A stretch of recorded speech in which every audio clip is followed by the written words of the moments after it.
Ladies and gentlemen, welcome back to the Go-To Food Podcast. And today we're joined by London's most beloved chef in Jeremy Lee, MBE, proprietor of Soho's Great Dane and Quo Vadis.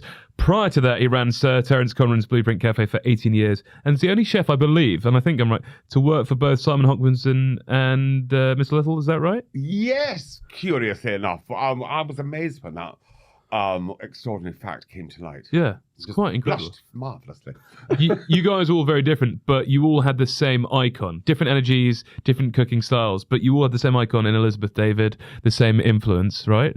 Yes, I think that's very true, because I think we all seem to arrive at the same conclusion from incredibly different routes. Yeah. And that's what made each one's cooking stand out and become its own, have its own identity. Yeah. Rather than one great hodgepodge. Yeah. And I think that was a vital part of bringing restaurants out of, this thing like, the whole of France was populated by a bistro menu that always suited, centered around a roast chicken, which is amazing. Yeah. But there were definitely cycles when all menus seemed to go the same way and be serving the same food or similar styles, and that was something that was crumbling fast, even in the 70s when I was a kid. You didn't think that far back. Even your grandparents were born in the 50s. But I think come the 80s, when all these defences were being pulled down and the green baize door was ripped out of its hinges and trod over, and the kitchens and the dining rooms met. Yeah. And there was this realisation that there was this sort of world beyond the green baize door, and it had some extraordinary folk in it. I mean, the cast was amazing. There was Rick Stein down in Cornwall, Ballymaloon and Cork. Golly gee, but I mean, the list goes on. I mean, there's a whole raft of them. And Davy Wilson in Fife in Scotland, and then the whole London scene, with led by Pierre Kaufman and the Roux Brothers, was just something else. Yes, it's amazing. But for those listening who don't know Elizabeth David, and her sort of legacy, what made her such an icon? What made her so... Well, she divides the room brilliantly, and I'm her biggest fan. Yeah. And what was really interesting is that when you read her now, and she berates England and the British Isles when it's appalling cooking, and it was absolutely dire. And there were only small satellites of folk cooking English food, and Britain was coming out of an absolutely shocker of 7 years of war and rationing, and so no one was in a good place. No. And Britain was very slow to return to anything like its pre-war days. And Elizabeth David published in 1950, and in many respects, as everyone said, it was a ray of sunshine, a book on Mediterranean food. And the thing that was really interesting about it was you couldn't get British ingredients, let alone Mediterranean ingredients, apart from a bottle of olive oil at a dentist or a little deli here and there. But really, outside of Soho and a few shops in Marylebone, ask for a clove of garlic and you would look like you were the devil. Really? Yeah. There's going to be strange burning of black candles and worshipping going on below decks, much like this room. Actually. Yeah. With these sort of, these red things. It was really amazing. And she published a book of Mediterranean food, and it was this slender little volume, and it changed everything. And 2 years later, wrote a book on, I think it was French country cooking, and then out came summer cooking. And there's 3 little lovely books with a precursor for the big gun firing in the 1960s, which was French provincial cooking. Yeah. And what she was brilliant, she was the one that came up with, careering around France in a car, stopping and the perfect wheat sheaf, that barrel of olives, and saying this all needs to be recorded because it's going. You can see it. Even then you could see it was already teetering on the brink. I mean, it's amazing what survived still over in France, but you can tell still that it's a very thin veneer. And Britain had practically nothing left, and so she conjured this amazing world that was enlightened by, and folk had travelled and come back. So all those serving folk who'd gone and served in the war abroad all came back with their eyes popping. They'd been in Egypt, they'd been stationed in Cairo and in the Middle East, and they'd seen things and eaten foods, even though they were told, don't go native, dear. Bloody hell, really? So the mindset is astonishing. Yeah. And women serving were dispatched back to their kitchens in Hoovers in post-haste, even if they'd been at Bletchley, because they'd all signed official secrets out. Yeah. So women who'd actually held amazing high office and been heavily involved in the war effort were dispatched back to their kitchens. And so the timing of Elizabeth David coming and saying, well, actually, you can conjure, a French market in the middle of the Loire Valley and go picking grapes and sit down and have melon and, be rather lovely. So I think the timing and the lighting for her was truly extraordinary and quite unique. And she wrote effortlessly about it. Yeah. That was the joy of her. There was just this sheer romance and a very practical voice to it as well. That was a really interesting thing. And her recipes, well, there was none of this, immaculately worked out thing. There was a small paragraph.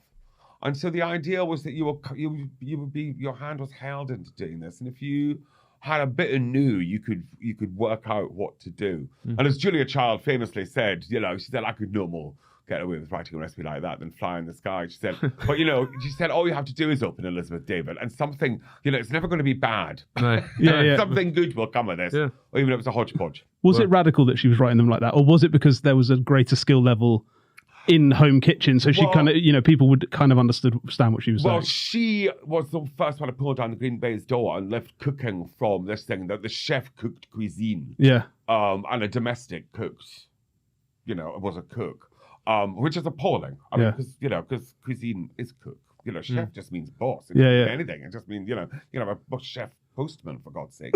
Or an electrician, not a plumber. Yeah. It's all, any and all professions. So she gave a romance and practicality and a vision to food that wasn't drudge. And it was far removed from this, this appalling industrial revolution crap that was being... But, jars of mayonnaise didn't even have eggs or oil in it. It was just a emulsified goop. And there was this amazing book came out called Something New in Sandwiches. And each and every filling was made with bechamel sauce that was allowed to go. It was just so disgusting. And they were mental. And there's overly garnished food as well, with these great platters of Van Dyke lemons and oranges and cucumbers and tomatoes and curly parsley on elevator. Just wade through all this. Rid of all of that. What is this overcooked? It's just not very good. You need to dress it up. Ben, are we going to have a drink? Have you created something for Mr. Lee? I have, yeah. Well, what have you made? I've made a little Negroni Spagliato. Would you be willing to have a sup on one of those? It's just that time of day. It sort of is, isn't it? It goes with these drapes, these It red does. drapes. Yeah. You can get lost down here. Yeah. No, Spagliato. Yes, please. Yeah, you chat amongst yourselves. You've been at Quo now for 13 years, which is quite incredible. It's gone past in a flash. Yes. But what was the original sort of pitch from the Hart brothers when they came and approached you? It's so far back. And I think what I loved about working with Terence was that his love of, be it a hotel dining room or a bistro or a cafe, it was all good. And I liked the idea of taking this incredibly grand building on Dean Street, the dame herself, and on the ground floor, making of it like a great bistro, the one, on practically every street in Paris, and the really famous ones like Benoit and Alain, which were roughly the same size, and this warren of rooms. And I was like, oh God, there's something about this. And there was, and France even then had been kicked off its perch, and amazingly lost its position as the most eminent cooking in the world. And so, suddenly we were all cooking Spanish and Italian and Greek and, and going and looking at Asia even then. Oh, look at that. That's not bad. That's just like that. Just like that. It's floor kitchen and floor bar. I mean, it's not the members bar at Quo Vadis, but it's quite not. something. No, I'm just Excuse the ice cubes, but I'm just trying to keep things cold. Cheers. Wow, bless your cotton socks. We all right? We're not far off, all are right. No. Well, I see. They could do that for the half price Negroni hour they do at Quo Vadis, right? Or it's rather like what they do at Bruto, isn't it? Which is that Russell brought in with the little teeny £5. Yeah, the little £5 Negroni. That was the neatest thing. I know. So cute. Yeah, very clever. So they were tempting you, and you wanted to do a French bistro. And so we and because our cooking is, what best to find? It's seasonal, regional, and has its footprint as much in Greece or France or Italy as it does in Scotland or Ireland or England, Cornwall or Wales, Orkneys, and you have to get them all in. You don't leave anyone out. They're all terribly prickly these days. Excuse me. And so I liked that idea. I liked that approach. I liked that it would be seasonal. I liked that, and so we started off in a really ad hoc way, I brought what I was doing in the blueprint to the kitchen at Quo Vadis, and that very quickly proved not to be the right move. Oh, really? Well, it was really interesting. It was a daily changing menu. It was too big and unmanageable. And it meant sheer volume of produce that was coming in. So I was just finding something like, oh, that's amazing, let's buy that. And then, let's buy that. Oh, that looks lovely, we'll have that. And it was a crazy, and my dad had just died. It was a crazy time, and my head just wasn't screwed on for that thing. And so it took a long time to unravel all that. But we had what we did get, which was amazing, was incredible goodwill from folk. Yeah. There was a lot of love for it, which was amazing. And that was we hadn't.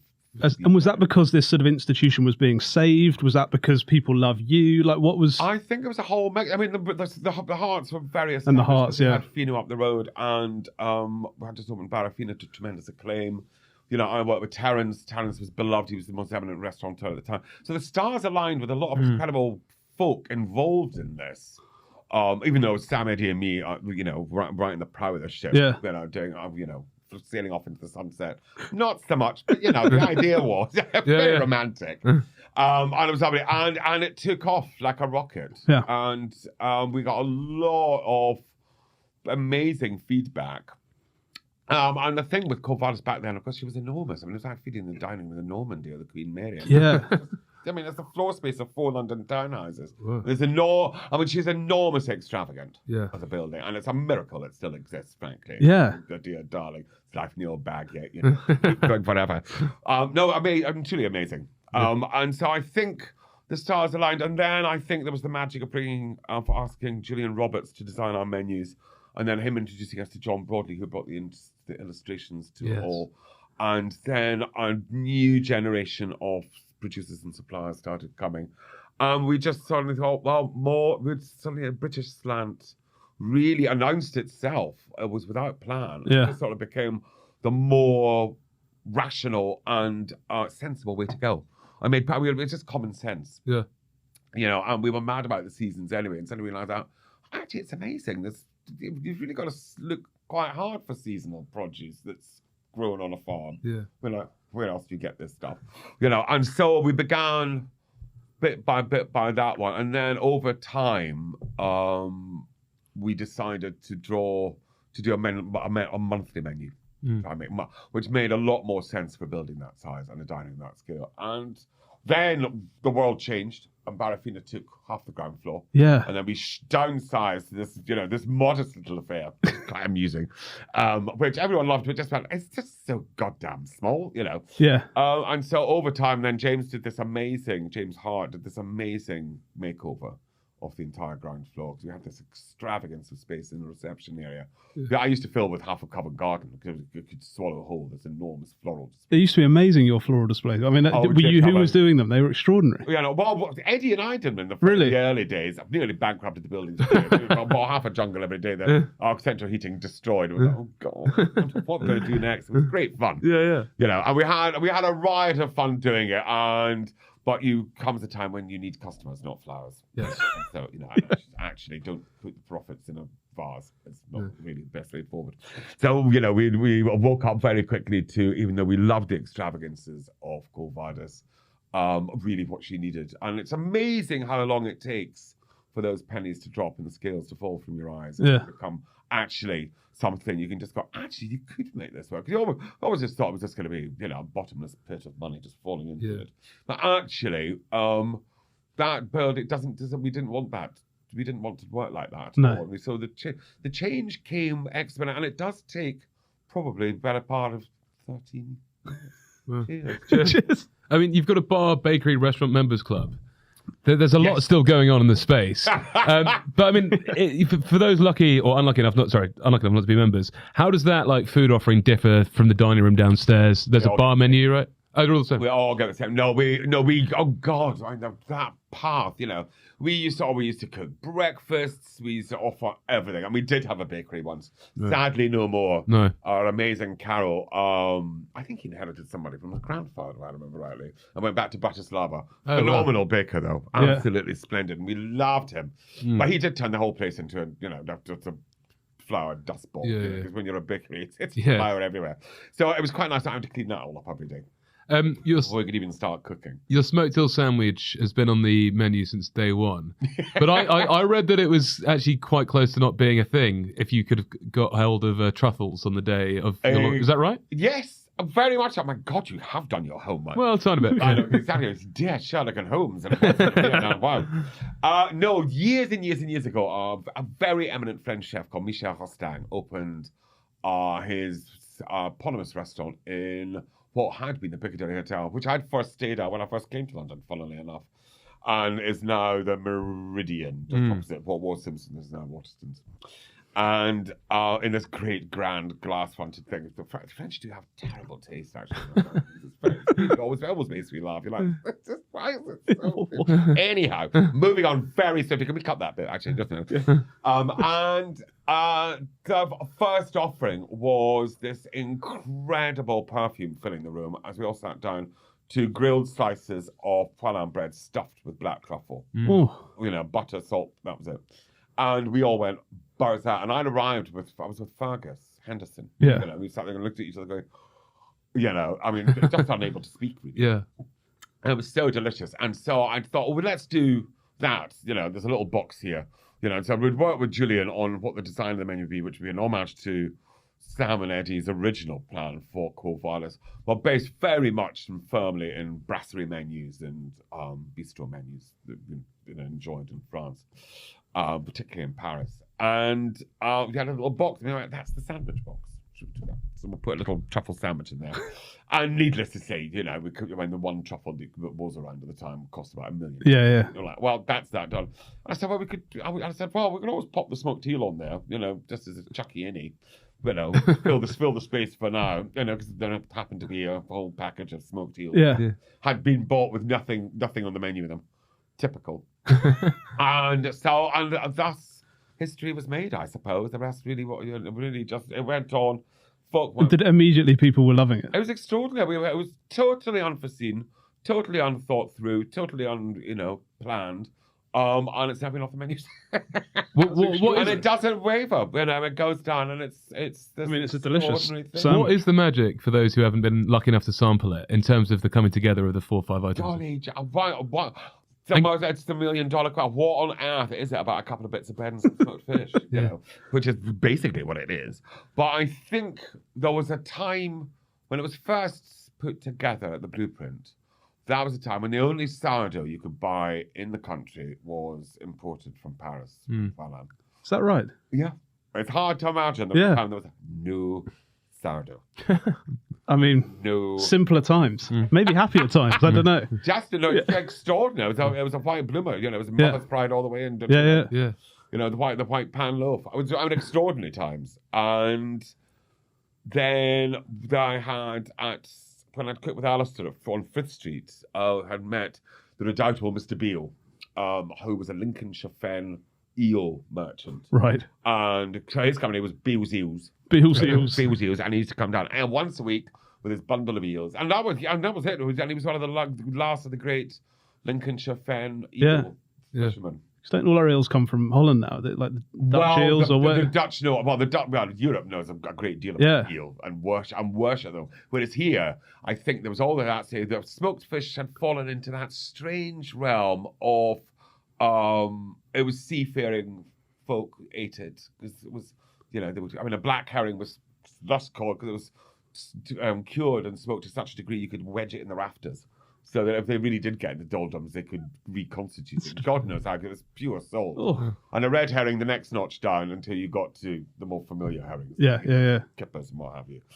But what had been unforeseen was because smoked fish and other smoked goods didn't need to be preserved because of refrigeration and travel wasn't the thing. They'd suddenly become very stealthily, incredibly refined products that folk absolutely adored. They were most beautiful ingredients and delicate and very and had this astonishing lightness to them. And so the days of that tartaric yellow smoked haddock, suddenly there were white fillets with little blue washes on them. Yeah. And eel were these incredible things. And indeed, and all eel are wild. And so there's a portion of them. So they're, because everyone goes all up in arms about the sustainability of them. But you can't buy anything that hasn't been, if you ever get offered a wild deal and you've done it, it's like being offered a wild salmon. You think, oh, really? No. No. Yeah. No. Yeah. That shouldn't be in this at all. But there is a quota and there is sustainably farmed. And in fact, it was a Dutch couple that bought Beale's eels from Mr. Beale when his health failed. And so this Dutch couple who know a thing or two about eel. Yeah, of course. Okay. And so they kept it going, and then their lives changed, and now it's the Devon Eel Company. Oh, well. Oh, really? And it's shipped down to Devon. Yeah, it's a lovely Ben. Another Ben. The Quo Vadis portions are also another thing which are legendary. Would there be We do try. Yeah. Honestly, I do see. Yeah, but would there be outcry riots on the streets if you guys try to downsize a bit? And like, does that come from you wanting to feed and like sort of make people happy and? It's just an old thing, because I think the correct amount of food looks so mean. Right. Yeah. Yeah, and it literally is that simple. That's I think, true. And we're not, we can't do slivers. No matter how No. hard we try, we just can't do No. them. We don't know what they are. Don't Yeah, know yeah. how to do them. Quite right, too. I know desserts are incredibly important as well. I mean, your dessert menu I was there on Thursday. It's just ridiculously good. I think Ile Flottant was what I went Oh, for. really? Absolutely gorgeous. Yes. Nice. But how important are the desserts? Because even Crucial. going Vital. to English puddings, right? Even pre-English savoury food being respected, the puddings seem to be sort of even being respected by critics in France. and you're like in France, I think they're straight. Oh God, I know, and of course, when you scrape the surface, not all begins to come out. Britain's sweet tooth is practically off the chart, and beyond legendary. And I think in the hands of our stodgy cook, hell on earth, and in the hands of if my mum made them, there were just clouds of joy. Having so I did luck out having an amazing mum who cooked like an angel. And so we ate deliciously. And so puddings. And Dad wanted a pudding every night. So I grew up with eating really great puddings on a nightly basis. Now, no wonder. Fried duck, So what were you having? What were some of your favourites? Oh, God. Steamed soup puddings, rice puddings. Mum was out. And so there would be... Oh, God, sorry, I'm bashing that again. No, it's okay. Apologies. Wanton hooliganism. And so there'd be great rafts of traditional British puddings. Steamed and baked and all sorts, and then these amazing pastries. She baked incredible almond tarts, with lots of fruits and jams that she preserved herself.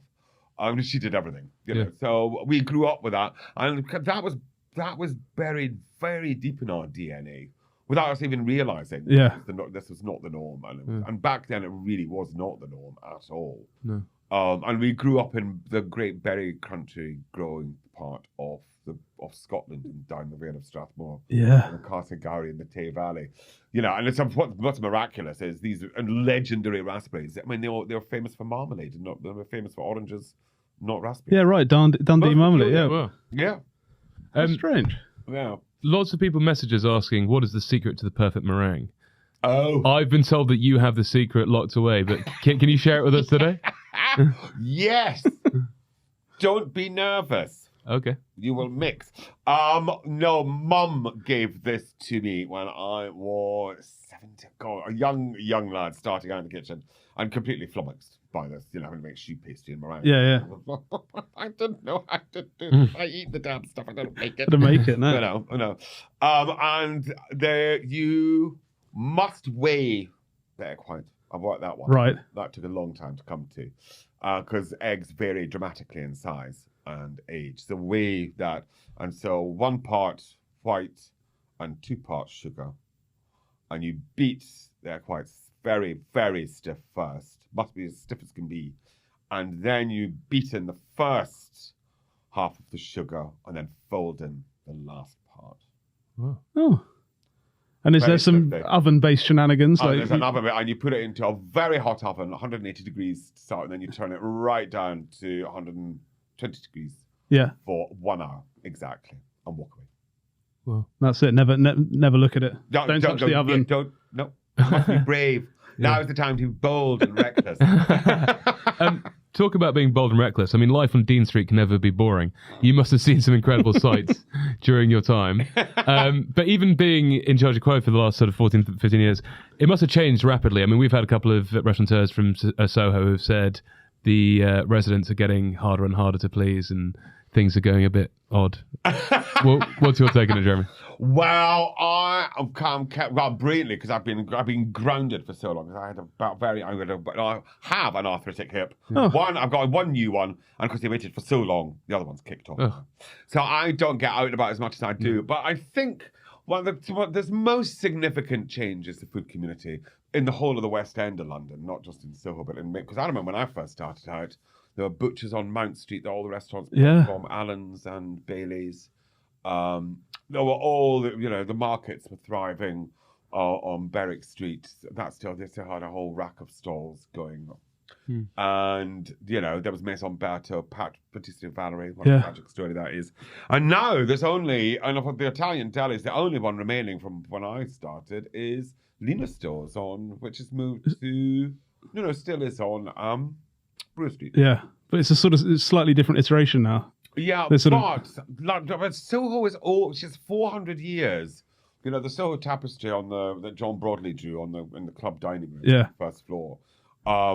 This incredible thing that Soho's always adapted. It'll always sort of always adapt because it's a tiny little. I mean, the fact that it's actually survived as long as it has. Yeah.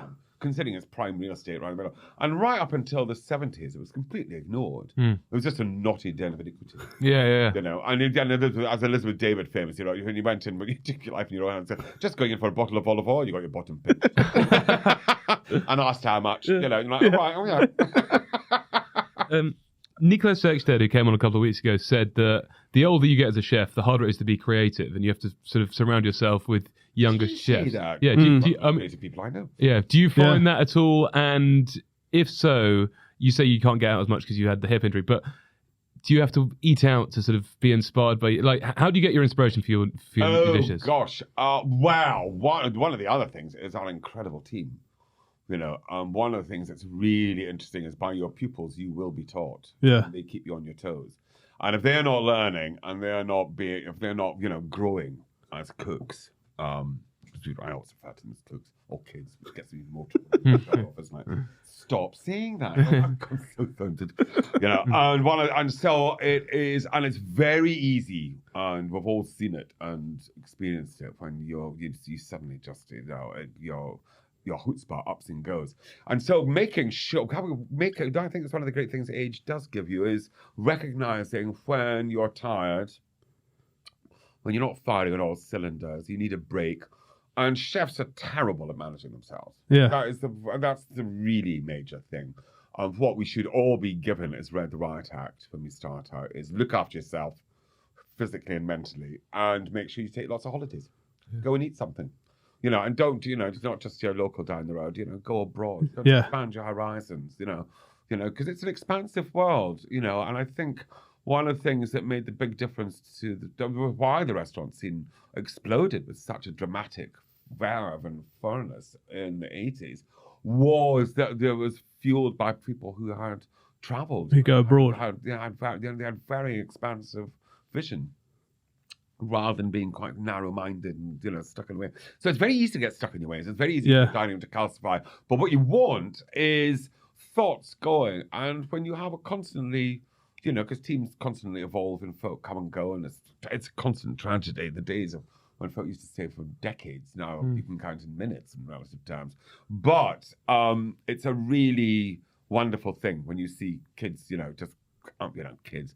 A more youthful, a more youthful crew. We are as interviewed as they are in a job prospectus. If you're not going to invest in them with your knowledge, then you've got a non-starter. And so they keep you very much. I find that's brilliant. And producers, amazing produce. I find brilliant to work with. And fantastic producers, the people themselves. Because I find the food community to be utterly, constantly, brilliantly, wonderfully exciting and inspiring.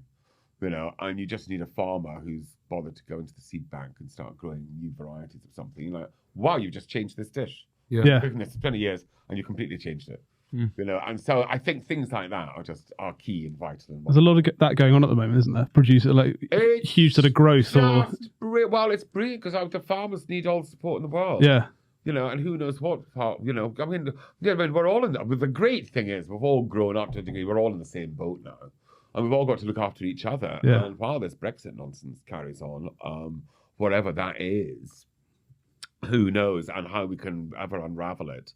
But this cost of living crisis, is savage. Yeah. Savagely fueled by the sheer cost of produce now. And so this is our frustration. None of us ever wanted expensive restaurants. We just wanted busy restaurants Yeah. with lots of folk. None of us wanted these price tags we've got now. So as you were saying earlier, it is unfortunately, and it's amazing, that we charge the true price of a dish now, rather than just chucking something out there in the ether. Going, oh, that sounds about right. Sort of about right, yeah. No, we're duty bound, duty of care, but business and customer alike. So we can honestly say hand to heart, this is. Was that the case back in the day then? People just used to sort of make up the prices? Oh my God! I mean, just a minute. But back then, things were so much cheaper. You could, Yeah. and you had to sit down to your monthly accounts, and if you didn't make your GP, you were dead in the water. So that you always had to do that. Yeah. That was very, very important. But really, the responsibilities of the chef when I started out were negligible. I mean, I was really, apart from hiring and occasionally firing, and writing a menu, that was pretty much about it, really. Yeah. Do you feel over the last sort of 15 years since you've been there, 25 years, when Tim Hayward came on, he said that more people are eating in restaurants, right, over the last quarter of a century, and that may start to change? Sort of reverse. Have you noticed that? Oh Or God! Well, we're right in the heart of Soho. So we have touch. Yeah. This very elegant table. Yeah. Charming, isn't it? Really love this. It's got everything going for it. It does, Yes. Oh no. I think the restaurant world that was created over the last 20 years is absolutely astonishing, and it's very hard to believe that it's now staffed by people who weren't born when there wasn't that world. Yeah. That's really what is astonishing. Yeah. And I think when the farmers markets came in, and when Sparta, Borough Market, and it makes me howl well after when people going, "There's too touristy," and I'm like, we need the tourists. Yeah. Take it. Yeah. Have you ever been to Venice? Yeah, I know. Just like, what is your problem? I know. There's too many tourists. Too many. Like, it's a market. It's supposed to be thronging. Yeah. Market is a thronging. It's doing what it's meant to do. A Yeah. massive life force in its own right. Yeah. The busier it is, the better, because that means the produce is selling, which means it's Yeah, you got the turnover. Yeah. And what also did you go to the market for? I mean, were you going to buy all these sheepskin coats? I don't think Yeah, you went no. for a kilo of apples. You have your apples. What's wrong? Yeah, I agree. So I think that's amazing. Yeah. And I think the farmers markets going into, and that's another thing with Soho as well, which keeps us on our toes, is when I first came to London, everything was in the West End. The whole of London was all about the West End. And God, if you were trying to get a taxi to a party in Hackney, you just got laughed at. Yeah. And God forbid if you got there, you never were coming back. One-way ticket. And so now all the satellites, all the villages and all the different parts of London have opened up, and they all have amazing bakeries and coffee shops, and there's a whole structure now, which is brilliant. Exactly what they want. That's what they would have all had that back in the day. Yeah. And so it's incumbent on us to make sure that what goes on the menu is like, well, what's going to bring someone out of Deptford or Hackney or Stratford into Soho, which is expensive. It's quite a commitment now. Yeah. Whereas before, somehow we didn't used to think about it, but now you do. And we're very respectful of that. I'm very aware of it. So that's how local we are. We get our bread from Cornwall. It's all this crazy stuff. We get stuff from all corners of the British Isles. But I think that was one of the great things that came out of COVID, was this sheer stretch, girth, scale, and magic of the food community. Really, I don't think very few folk had really appreciated just quite how remarkable it was. Yeah. And how far-reaching it was. Yeah. You got your first job in hospitality at the old Mansion House Hotel. I think you were meant to be a waiter, but that quickly changed when you were banished to the kitchens. How did that come about? And when you got into the kitchens, was it still very much that old school, classical Escoffier style cooking? Golly, you have done your homework. Yeah, digging up old man. Yeah, no, we came back from what have proved to be the last holiday we all went on as a family together. So it was mum and dad, my two brothers and my sister. And there was those dread envelopes. You're like, oh God, here we go. The walk of shame to dad, going, you've shelled out all this money for an education that you can give two fucks about. Now you can swear on it. It's rated R. And open and God, bloody hell, I passed my hires, and I just can't believe this. neither could my parents. I went, well, a bit of faith would have gone a long Yeah. way. Something, chuck us a bone here. So I said, Ma, does that mean, I don't have to go back to school? She said, oh, Dad, no, not if you want. I mean, she's absolutely armloads of laundry and this car full of camping gear, and all this, there's all this bedlam going on. So I didn't have to go back to school. And I was like, wow. So, and I hadn't made any plans. And I hadn't, for some weird reason, not filled out the UCCA form. UCCA, what a horrible word. Yeah, it's not. And so, it's going to shape your destiny. A bit of something going on. Really. UCCA, really. Anywho, and so I was like, okay, well, I'll go to commercial college and put together a portfolio, and I'll go to art college and follow in my grandfather's footsteps, my father's footsteps, my brother's footsteps, and all that. I mean, it's a lot of footsteps. Yeah. A lot of footsteps. It's really what I wanted. Then, because I was mad for illustration, because Dad was really? He's a brilliant illustrator. He's a strip cartoonist for DC Thompson, as was his dad. Oh, wow. From the periodicals the generation before. And so I grew up in a house where, it was just books everywhere, and, every page that fell open to was something interesting. And so I was going to pursue illustration, hence long further down the line, this the love affair with John and Julie. Yeah. And along the way, I was decided, and so I said, does that mean do I get my fees then? They went, no. And I went, why does that work? And then suddenly you just leave school, you don't get, where does the money go then? They went, long legacy look into my eyes. I went, oh, really? Okay. Really? Okay. Oh, right. All right. So I'm cast adrift then. I'm on my own now. All right. Let's see how this goes. And so at the bottom of the road to the village where I grew up and lived, there was this beautiful old Scots manor house, gorgeous place, that an intrepid Edinburgh couple had bought and turned into this beautiful little hotel. It's only 6 bedrooms. It was a tiny little place, but beautiful, really lovely. It was only as only Scotland can do, tucked away in a little copse of trees, and remarkable. And had belonged to all the great families at one stage or another, because Angus is very, very ancient county on the east coast and tucked away and hidden. And it's talk about hidden gem. It's very beautiful, very soft, gentle, rolling, and quiet. And everything's behind high brick walls, stone walls. Oh, well, no wonder Macbeth had a field day here. As long as I can say, Glamis is just up the road. Yeah. And so this is all part of that nonsense going on there. And I went into the waiter, terrible. When I couldn't carry anything for toffee. It was all down my front. I was this gauche, awkward, huge, chubby lad, that didn't know anything about the world at all. I'm hopelessly ill-equipped to deal with it. And amazingly, instead of sacking me, they put me in the kitchen. I'm putting a baton eyelid. I was wearing one of these tall white high hats and big neckerchief here, looking like some Billy Bunter. That's so delicious. Like I have a Billy Bunter cartoon. This is beyond mental. And something happened. To this day, I've got no idea what it was.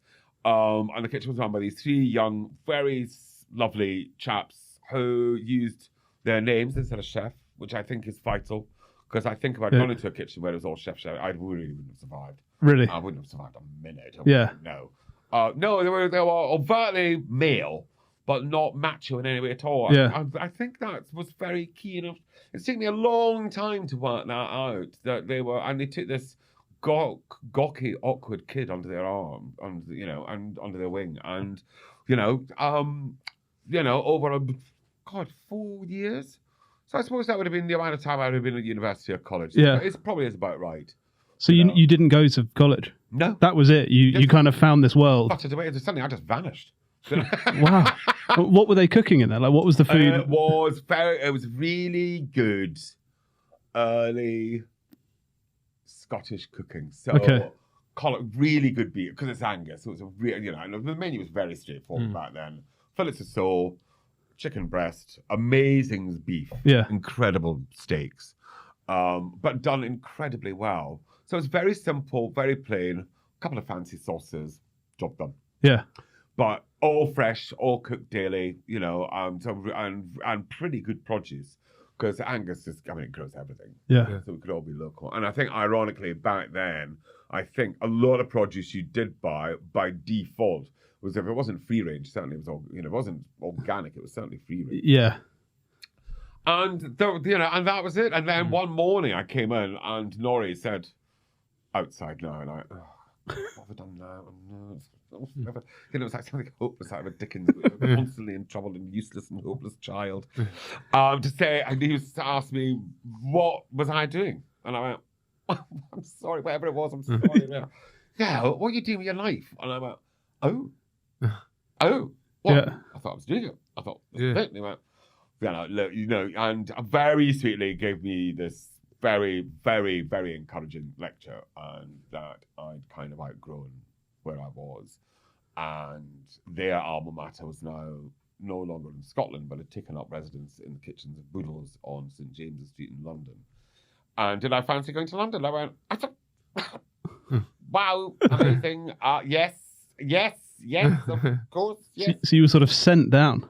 I was dispatched. Yeah. And in those days, which is even funnier, I went down on the sleeper train. Yeah.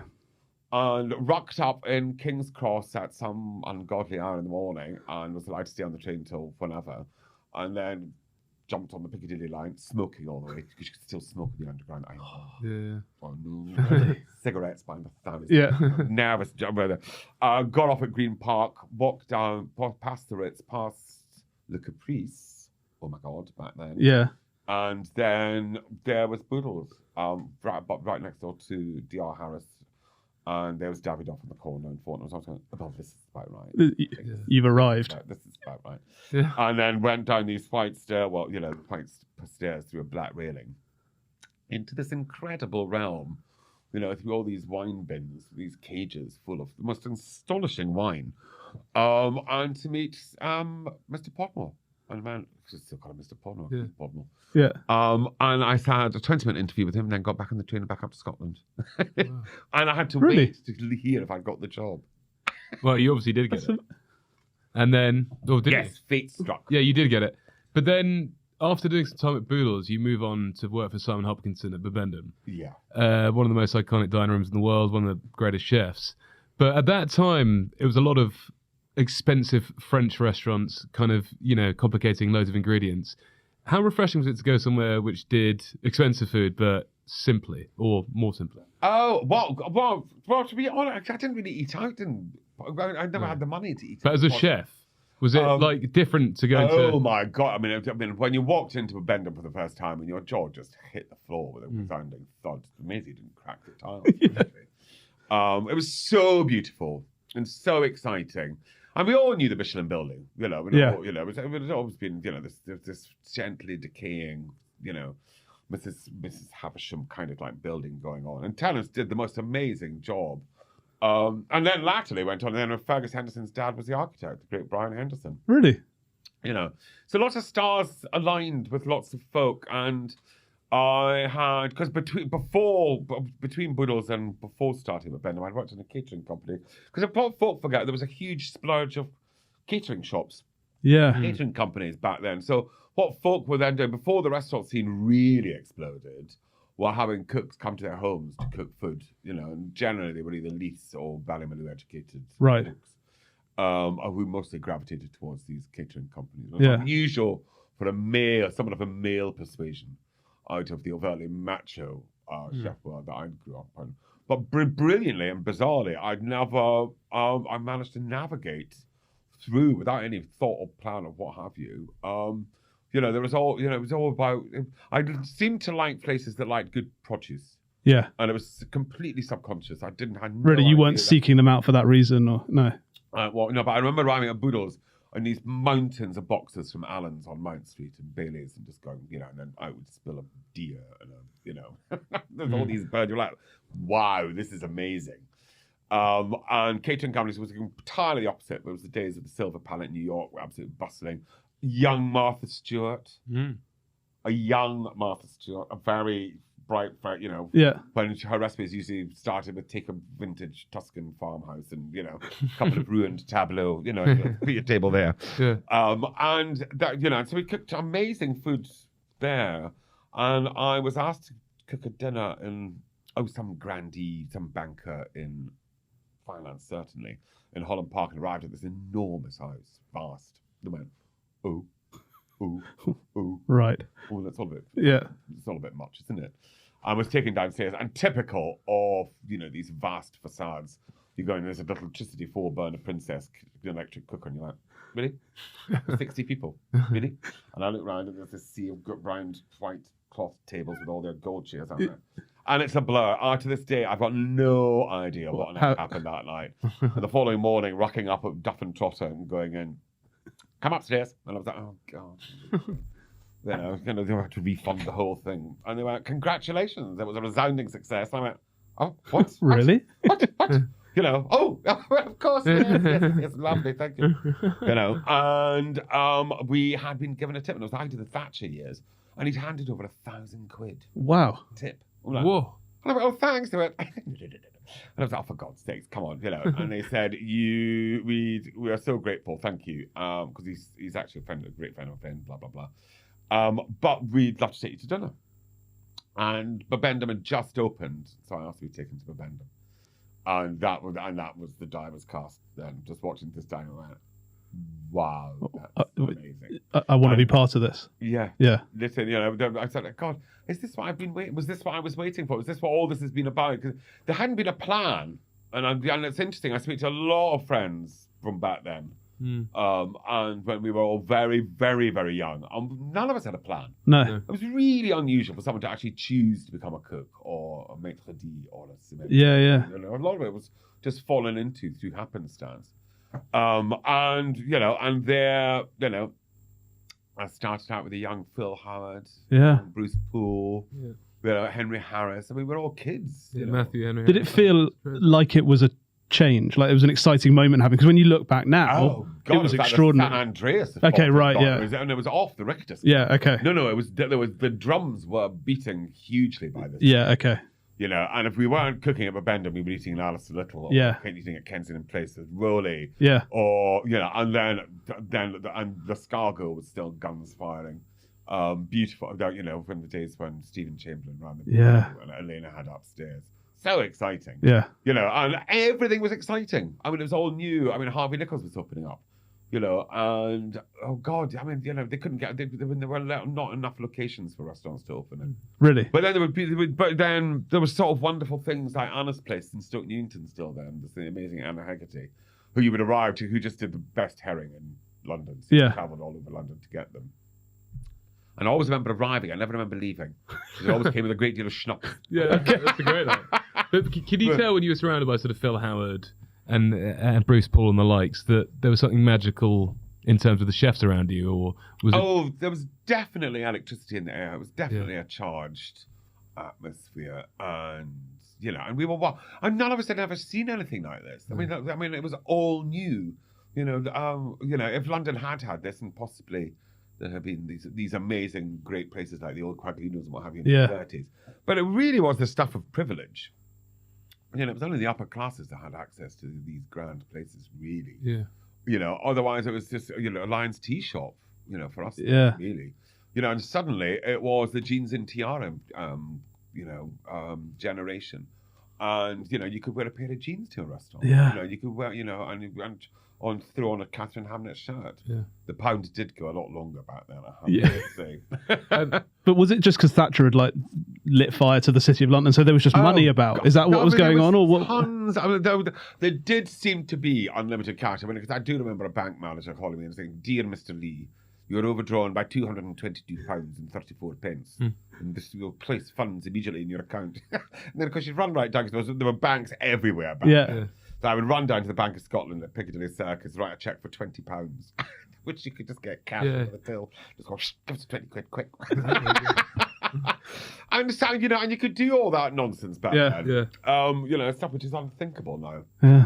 But it was very funny. There were some wonderfully iconic dishes at Bibendum. A couple of your favourites you like to cook or eat if you've got the chance? Oh, God. I mean, the roll call, that menu fell off the bottom of the page, and the soup de poisson, the snails, poulet de Bresse, kidneys, the filet au poivre.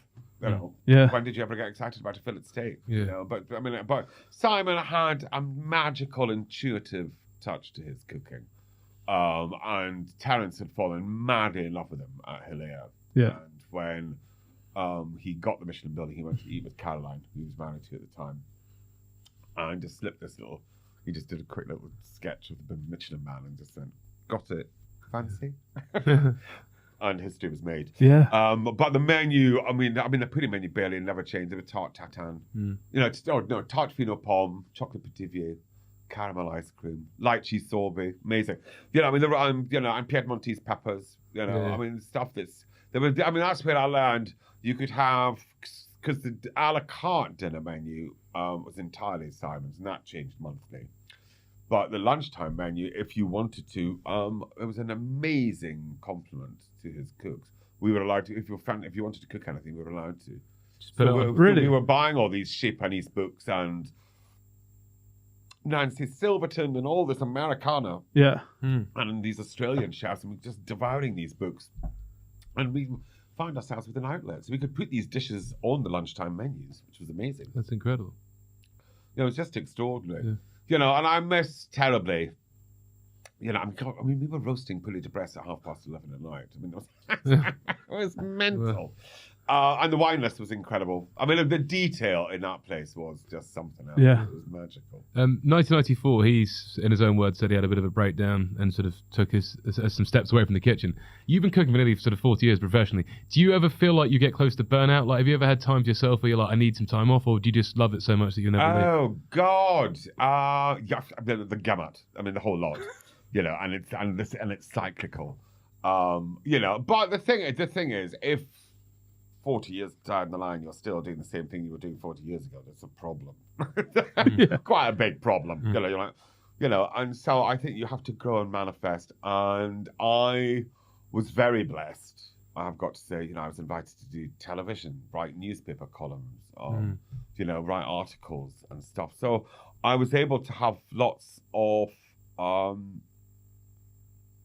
pit stops along the way, and then go down on adventures and there was a lot of traveling in the late 80s and 90s, and the early 2000s, for sure, around the turn of the century, which I like to say now, which I really like. Turn of the century. We traveled a lot, and I cooked a lot in Italy. So I kept myself, I somehow managed to dodge the ruts. God knows I've courted disaster on endless occasions, and the devil of drink and drugs and all that stuff, that's just, that's just common practice these days. But, but actually not so much really, but I mean, beware the devil. He dances on your shoulder, and makes it look all lovely and great. Yeah. There comes a stage you have to grow up, yes. And sometimes you have to grow up very quickly. When you went off to work for Alastair Little on Frith Street, he's known as the godfather of modern British cooking, but he was overseeing a real revolution then, right?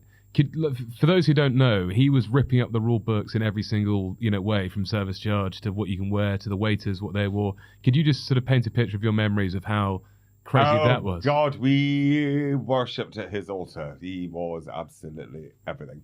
And there's radical, handsome, dashing, funny as fuck, brilliant, this amazing mind. And he would get a whole sea bass on the grill and mark it. I mean, superb seasoning. Amazing seasoning. Yeah. And then suddenly this incredible salad, would appear of cabbage and chili and soy and mirin, and you're like, he went all over, didn't he? It was like, he made sense of modern European, or he didn't do fusion cooking. I think that was what was in it. But modern European cooking and world cooking, he absolutely adored, and he was as happy in Chinatown as he was in Paul Bocuse.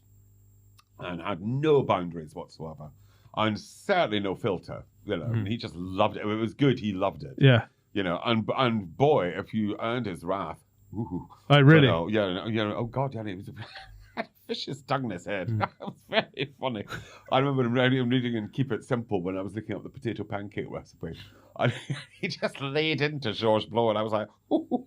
And I feel good, thank God I never got that side of him. Praise the Lord. But he was this radical, wild, young Turk of a man. Yeah. Who he loved it so much. And he was this glamorous Lancashire lad. Gorgeous twang in his voice, and bright as a button, bonny and he was the bonniest thing. Yeah, and so wonderfully funny, and he never stopped talking. Actually, he would turn around backing into a fridge, still talking, and then come out still talking. on the same subject. Ooh. He was amazing. And ingredients, bloody, I mean, his knowledge of produce was second to none. Impeccable. Yeah. Was it tough being a chef there? Because apparently he changed the menu twice daily. And I read that we were ran ragged. But you got used to it. You did. I mean, you get on. You just got on board with it. Yeah. And I'd been on Babendum. We had been doing daily changing lunch menus, so I wasn't alien to this. But it was radical. That's But for sure. I read somewhere that he had sort of everything from sushi to carpaccio to couscous to Thai food, Thai stuff, all yeah. in one menu. Yeah. But that must be quite hard to adapt. With literally one foot in every camp. Yeah. And he was just like, he was like a cephalopod or cephalopod. Yeah. Amazing. But he made it all work. Absolutely. Yeah. It worked like a dream. And the great Brian Mycee, who illustrated Alastair's menus, this amazing illustrator, architect, stroke illustrator, and done this. So they were written every day. I mean, they were beautiful. And the box of menus I did have once upon a time I lost, which I can't the heart. Oh, no. I managed to get feedback from Brian. Yeah. But they are amazing. And reading Keep It Simple, I mean, it's all there. It's an unbelievable book, isn't it? Yeah. It really is just a jaw dropper. Yeah. Did you ever sort of sit in a moment of contemplation and realise how lucky you were to work for both Simon and Alastair? And if you could take one thing from both of them, which is sort of you can pass on to the next gen, what would it be? Oh, God. Well, Simon was really, because he gave me an interesting lesson. One was, you just got to keep doing this every day. That was one thing. And the other thing was, he was hardest on the ones he liked most. Right, yeah. Which is a very old school way to do it. I'm not sure HR would have much subject these days. But when he saw a light in someone that he really admired, he would really push that. Yeah. So I think that's always being to always be aware of what's going on in the kitchen and take nothing for granted. That's for sure. And the devil is in the detail, for sure. And I think both of them loved that actually. There were very different attitudes to it. Neither. Well, they were both utterly charming. Yeah. That's the other thing. You mentioned earlier your friendship with the wonderful Fergus Henderson, who I know you're obviously a great admirer of as well, professionally as you are as a friend. But Just so. Was it with him that you ate the offal of porcupine? I mean, that sounds like quite a story. I saw that. God. Oh, did you get? Oh God Almighty, you have done it. Yes. Yeah. Yes. Where was that? Yes. How do you come to be eating porcupine offal? Wow. How long ago? Once upon a time, we were filming Channel 4, I think. There's a madcap adventure called Could You Eat an Elephant? Oh, yeah. And so the premise was, two London chefs got taken on travels, and wherever the pin dropped, you'd eat the local food. And being in Africa, there is this legislation that if the population reaches a certain amount, there's a culling, and the felled beasts are divvied up between the locals. It's something like a 12-mile radius or kilometer radius per beast. And we were like, okay, sure, and it is a very curious culture, I mean, the villagers share the waterhole with wild animals. And what you realize very quickly when you arrive in somewhere like Namibia is these animals truly are wild. Yeah. And you can't wander on. There's no wandering on. I mean, here, it's amazing. You don't have to think about anything at all. You just go wandering. Yeah. It's four-legged wild creatures that, have you out in a trice. And while waiting, and so, when it's pretty grotesque, really, because only great grandees can afford the safari that will end up with the killing of some great beast. So, a congressman, a vice president, deputy prime ministers, it's that ilk. Yeah. These grandees go on these safaris, and the great hunter will ensure that there is opportunity after 2 weeks. And we weren't anywhere near this. Okay, right. We were on a very straight budget, and it was actually our God-saving, because the safari is 2 weeks. We only had 1 week. Thank God. Yeah. So you arrive in Namibia, amazing, incredible, beautiful, ravishing, and just like, what is this? And waiting for word. Anyone seen an elephant? And they sneaked in at night, trampled a few things down, under me, and it was like sniggling up our sleeves, Fergus, and I go, thank God, please don't ask me. Yeah, So I don't know. I really, really just don't know about this. And brilliantly, we never did. But to fill the days in, one day we were taken out and fed. All the women folk went out and gathered these amazingly jewel-bright scarab-like beetles, clutching at grasses and things, and pounded them in a pestle and mortar with tubers, good as some artichoke. This incredible paste, and we're like, try this, and we were like, yeah. I know only Fergus can make these sounds, make them sound absolutely appealing, whereas we have to sound like a complete dweeb. But I was like,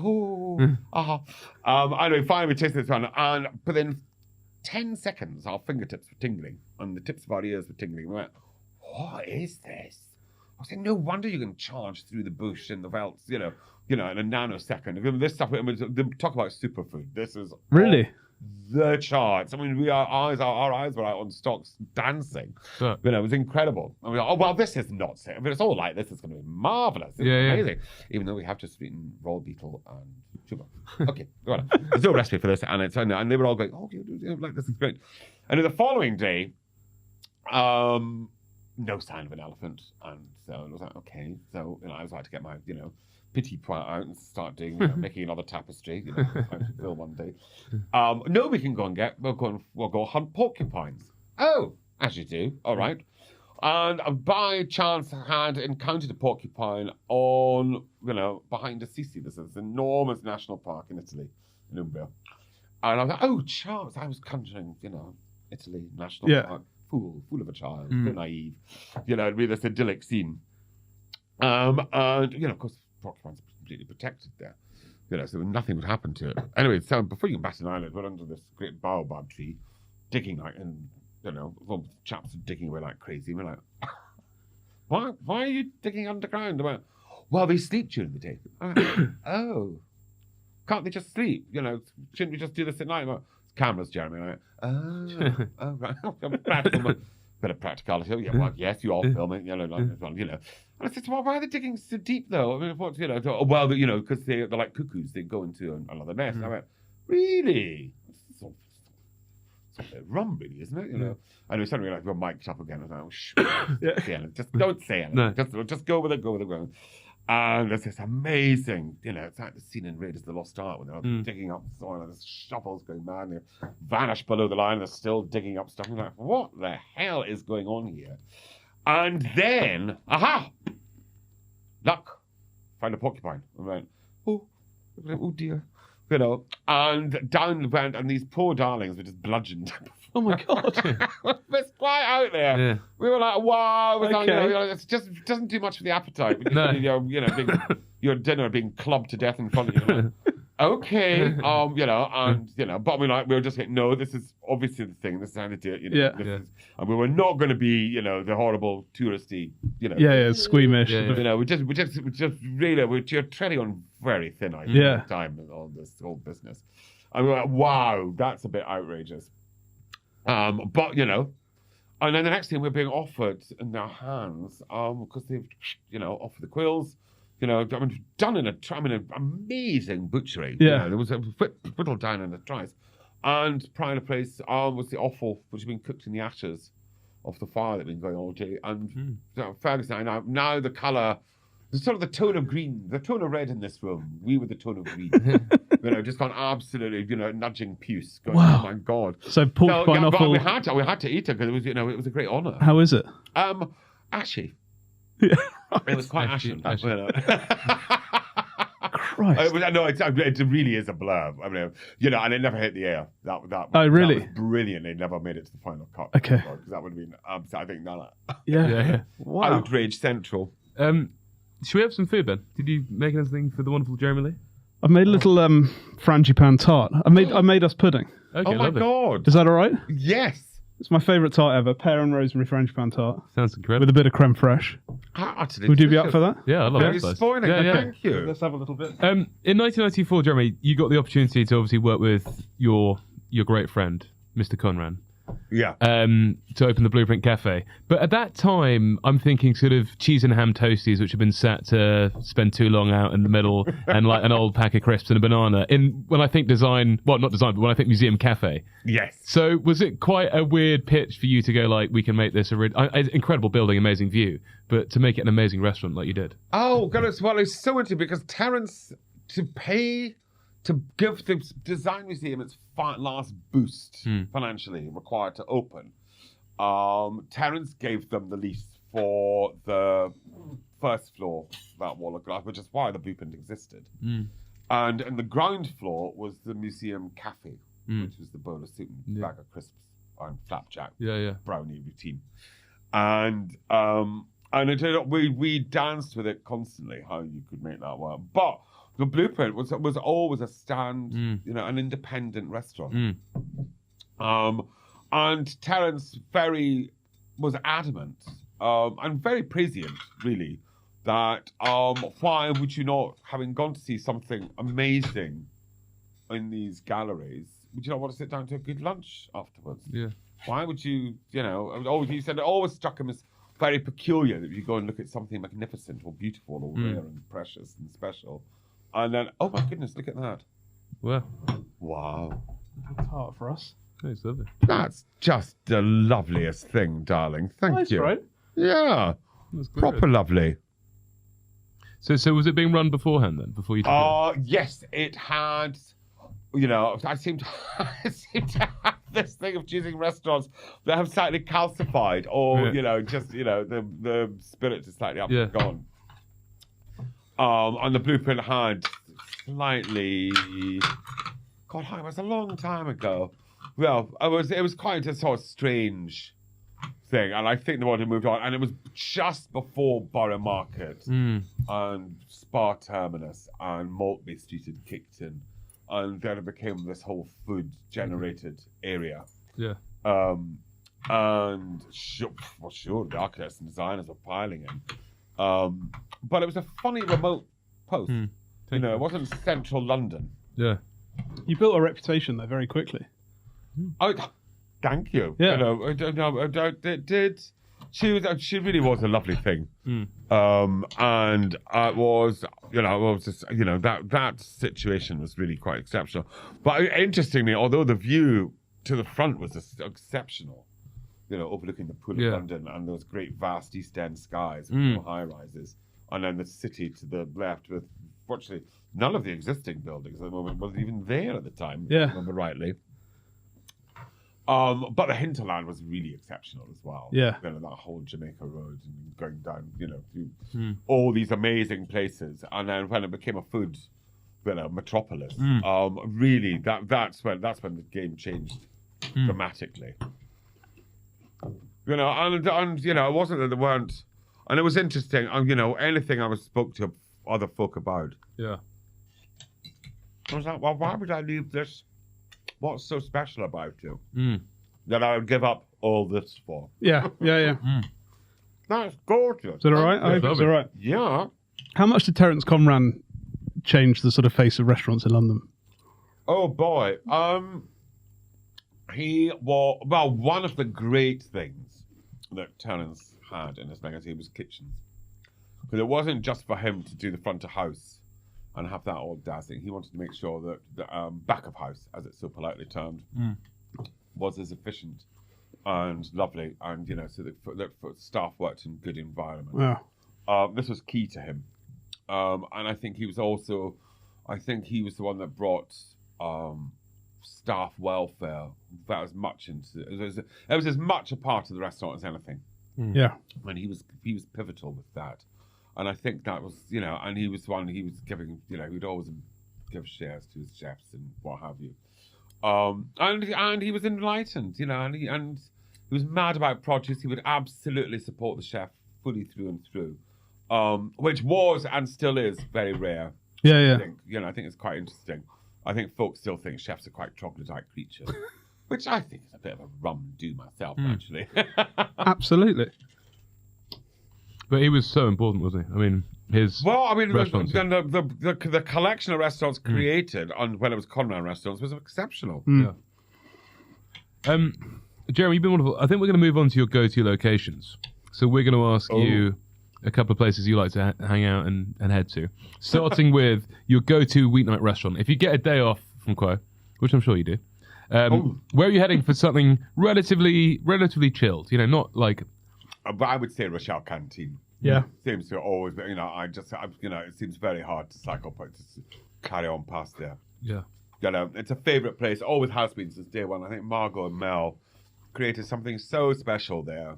And I love how it's grown from just this little shed, and harking back, it would be very easy to say, they're taking a punt on it. But, they really had an exceptional amount of, amazing people in the school itself, in all their studios doing their various things. And so I think Rochelle has become very much my go-to. Yeah, nice. Ben, did you have a part to play in that? No, but I did work. Really? I did work there, but I have no part. I knew I'd seen you there. Yeah. What about a favourite place for a sort of celebratory supper? If you're Oh my God. special. Well, Rochelle does that actually. Yeah. We have quite a few significant birthdays there in the past. But for a big St. John is always brilliant for that.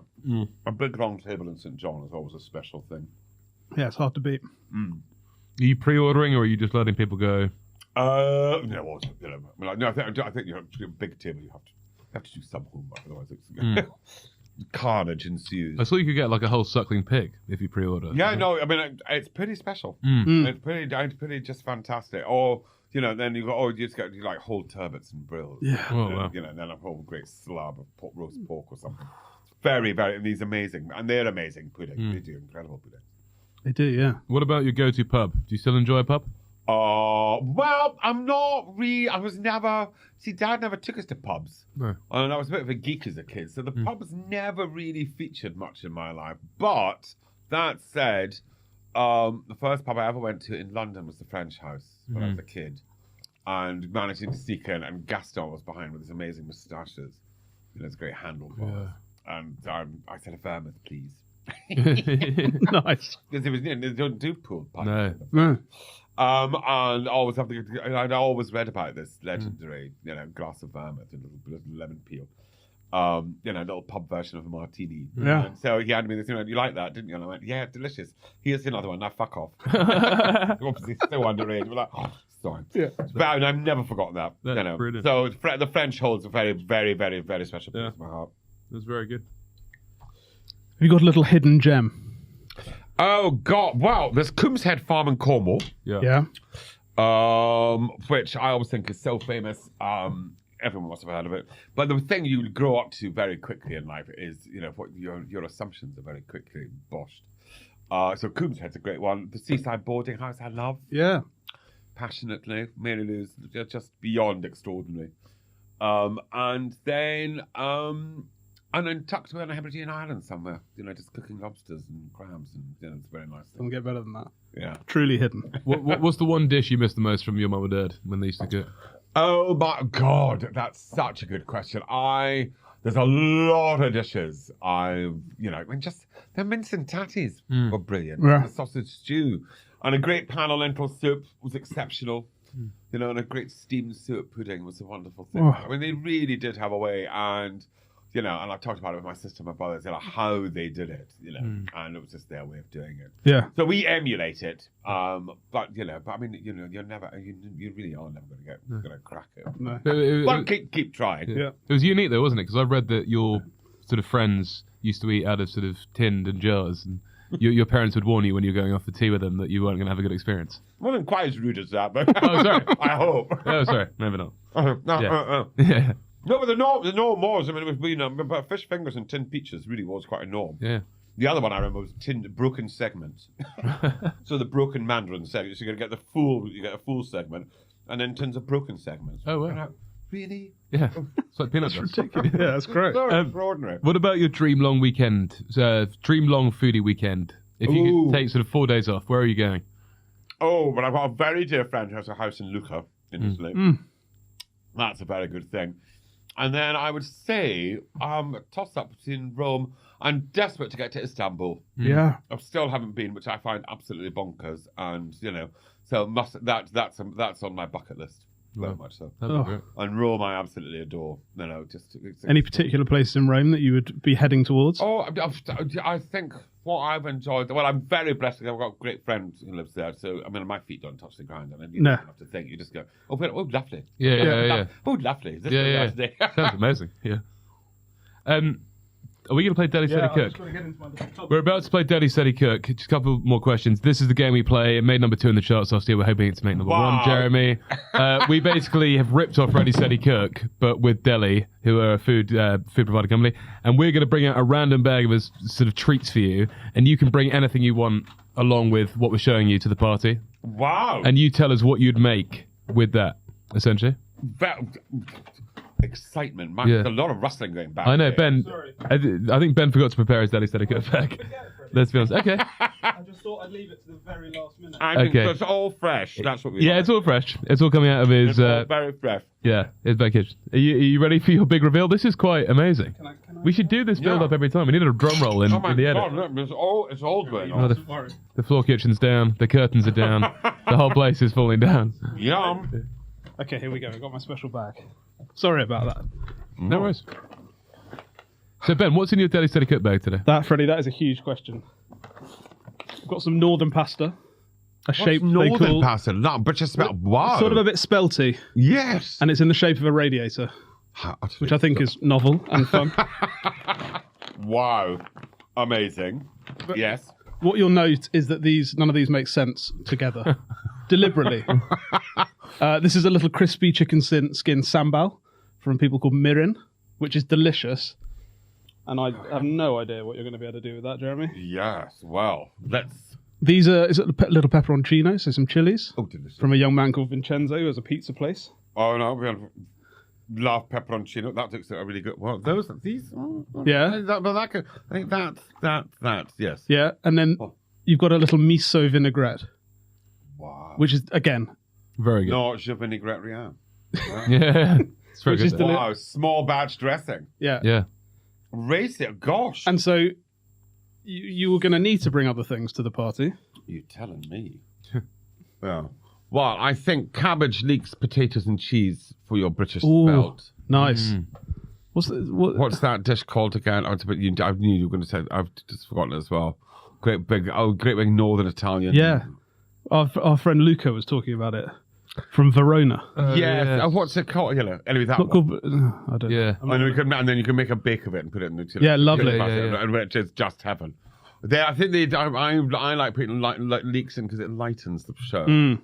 And then I suspect because that's going to be slightly steadying, quite Henderson phrase, we will need I suspect if this is a miso dressing, a great big bowl of bitter leaves dressed with miso grit. Oh, Ooh. yes, please.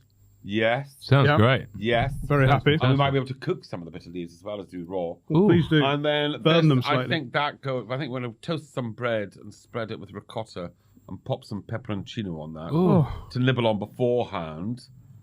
And I think sambal. I think we need some grilled chicken skewers, just A little treat. So you're gonna have a little bite, a pasta, and some chicken skewers with some sambal.